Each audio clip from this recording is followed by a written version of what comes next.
Hi subscribers, hi everyone, it's Sloan Rhodes here with your weekly Spiritual Self-Mastery class, Ego and Heart, for the week of November 25th, 2018. So I hope for all of those of you who celebrated Thanksgiving, I hope that you all had a nice Thanksgiving weekend and that you are recovering, didn't eat too much. And so for this week, what I want to do, well, first of all, for those of you who commented on the sound, I'm really sorry that the sound was difficult.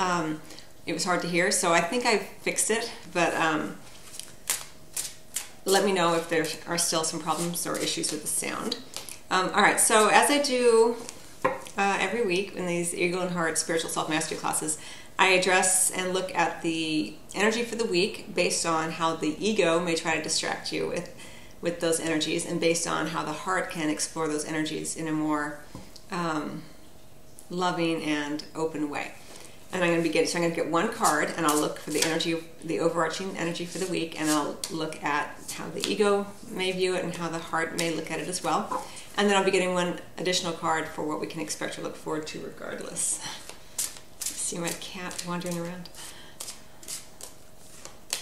Alright, let's go ahead and get started. This is Spiritual Self-Mastery class, Ego and Heart, for the week of November 25th, 2018. This is for all astrological signs.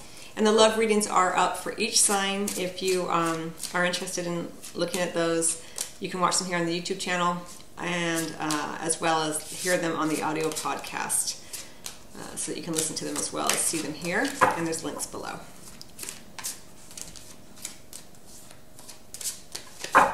Okay, here we go.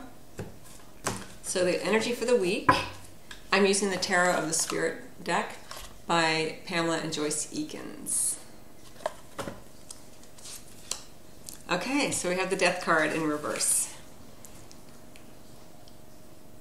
It's interesting, this card came up for me in my personal reading today. Okay, so when we have the Death card in reverse, and we're looking at it through the eyes of the ego will be very impatient. The ego's always judging that things are not right, right? So for this week, as we have the Death card in reverse, there's going to be something that is unfinished, something that's coming back around that either we have been delaying on or procrastinating on, or that we had thought we had put to bed and it comes back up. Kind of like when you put your kids to bed when they're little and they pop back up just as you're starting something adult. Anyway, so here we go. We have the Death card in reverse. So the ego may look at it like, okay, why is this coming back around? I can never catch a break. It's always something. Just when I think I'm clear, back it comes again, like, you know, in Godfather 3, which I don't recommend you watch, but there's a line where Al Pacino says, just when I think I'm out, they pull me back in, right? I love the Godfather movies, but not that one. Anyway, so with the Death card in reverse, the ego may try to pull this kind of energy with you, like, you know, you can't catch a break, you're always in trouble, just when you think you're clear, you can't get clear.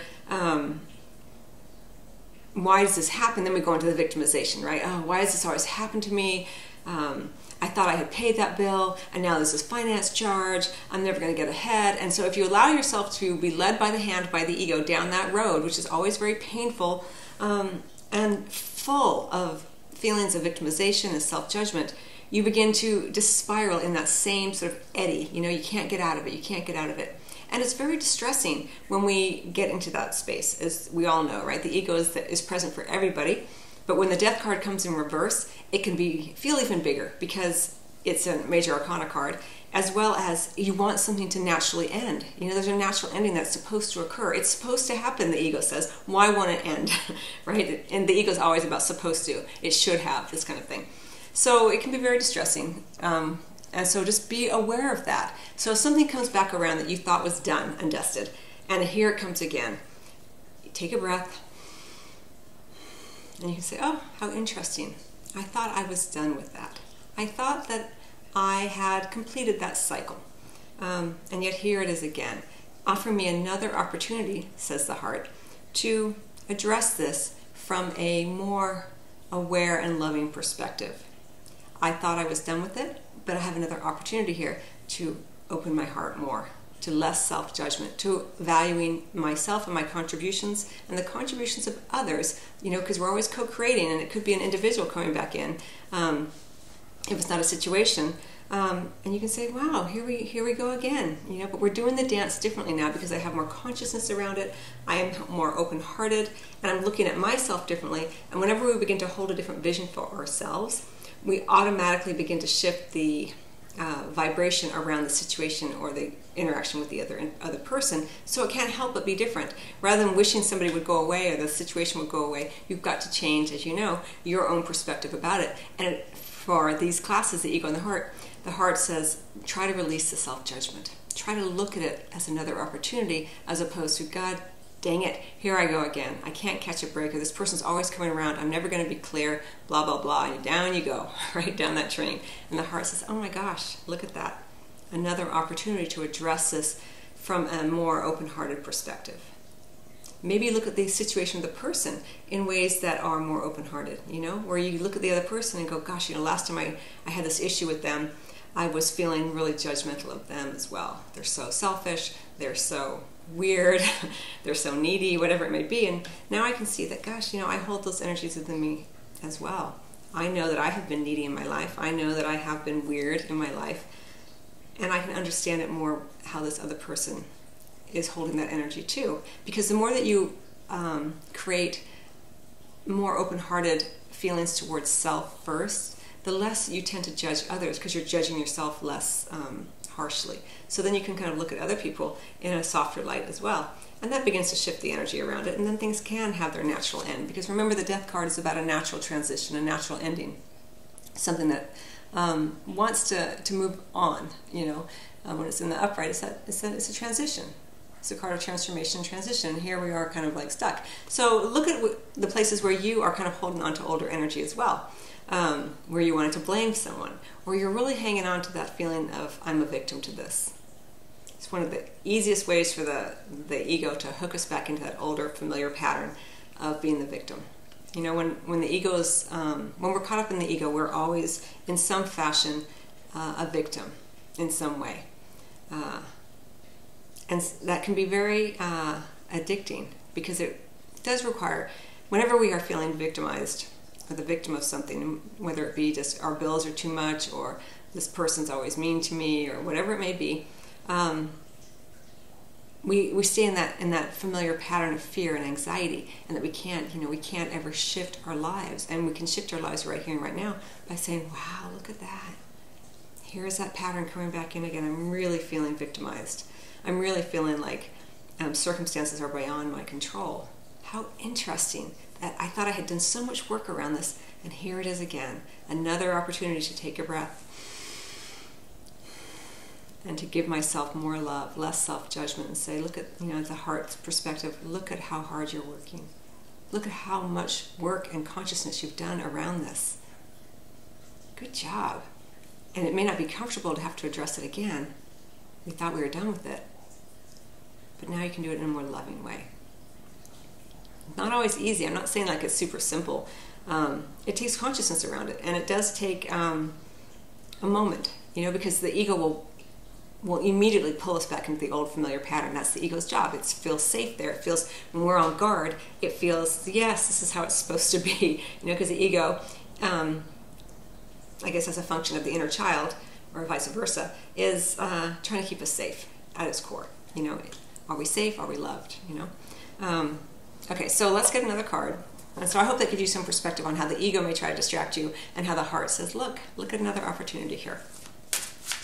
Again, it's not always comfortable, but it's an opportunity to shift the larger egoic patterns through these smaller ones that we look at every week. And the more that you draw consciousness around it, and just even ask the question, wow, okay, so if I'm not a victim of this circumstance, how is this for me? Well, perhaps it's what we already talked about, like you're getting another opportunity to look at it differently, from a more grounded sense of self, from a more loving standpoint, with less self-judgment and less judgment of another or a circumstance. And just when you begin to ask those kinds of questions and play with it a little bit, you're no longer in that place of ego, and you're more in the space of curiosity and the heart-centered energies. All right, let me get one more card as we look at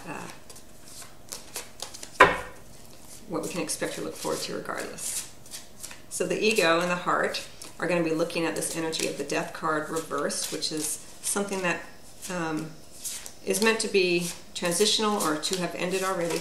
Is coming back around again. There's either delay or procrastination. Again, the ego can come in and say, why are you procrastinating? You're so lazy, you never get anything done, this kind of thing. That can be another way the ego comes in. And then the heart says, well, you must be tired, give yourself a break.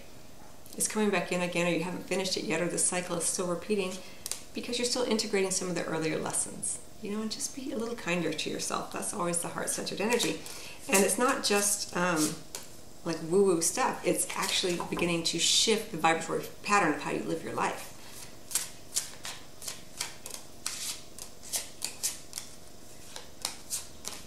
Okay, so what can we expect regardless?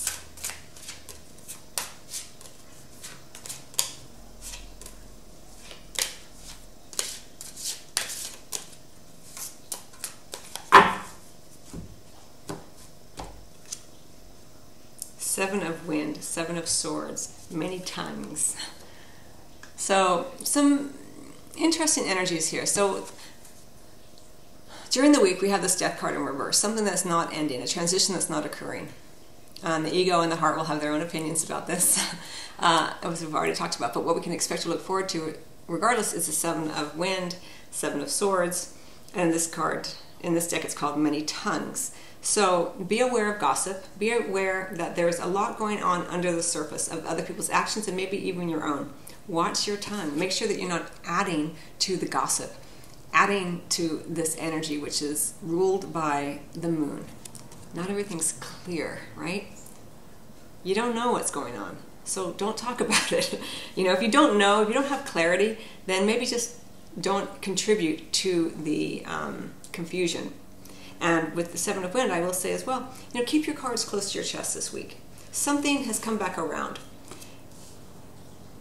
With more consciousness around this Death card in reverse, you can keep a watchful eye rather than just racing ahead and disclosing everything, because you don't know everything that's occurring. Why is it not ending? Why is this Death card in reverse? Why is this pattern repeating? Why have I not been able to close the door on this particular relationship, this thing, whatever?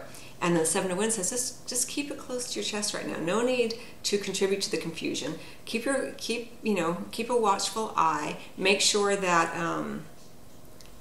there is more clarity in your own head, and make sure that everything that you are wanting to hold near and dear, you're keeping a watchful eye. Sometimes with the Seven of Wind, things can disappear. People can get sticky fingers, so be aware of that as well. Transformation wants to occur. So we have all these snakes, right? The snakes are a symbol of transformation. We have the Death card, which is in the tarot is the card of transformation. So transformation is occurring. It wants to occur, but it just may not be absolutely clear yet. So don't contribute to any confusion. Keep your tongue to yourself, let's say. Don't contribute to all of that.